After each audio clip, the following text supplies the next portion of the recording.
Faire le point technique et de la mission des observateurs membres du réseau des observateurs citoyens ayant été déployés à travers le pays pour suivre le déroulement du scrutin référendaire hier. C'était l'objet de cette conférence de presse tenue dans un hôtel de la place par les membres du dit réseau.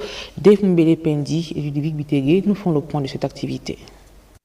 1060 bureaux de vote sillonnés à travers le pays par 250 membres du réseau des observateurs citoyens lors du scrutin référendaire du 16 novembre. La chambre technique, composée de 22 membres, collectait et validait les informations transmises par les observateurs avant de les transmettre à la chambre analytique qui synthétisait et transformait ces données en informations exploitables. Ces analyses étaient ensuite présentées à la chambre politique composé de 12 membres qui formulaient des communications officielles, établissaient des relations stratégiques et lançaient des alertes en cas de nécessité. Un bilan jugé largement positif par la coordination technique ayant centralisé les données, ceci grâce au système Kobo Toolbox.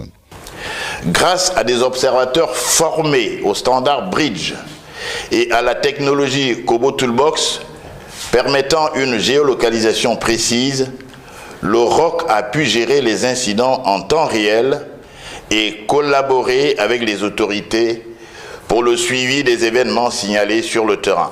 Pas d'incident majeur à noter durant le déroulé du scrutin. L'accessibilité pour les personnes handicapées demeurait parfois complexe, en particulier dans les bureaux situés à l'étage. De même, la signalétique dans les centres de vote n'était pas toujours adéquate. Les listes n'ayant pas été affichées à l'entrée de certains bureaux de vote, des électeurs ont dû chercher pendant plusieurs minutes avant de trouver leur bureau de vote quand d'autres n'y arrivaient pas.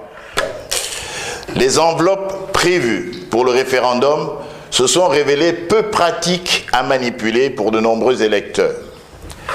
Un constat a également été fait concernant le nombre élevé de cartes d'électeurs non distribuées.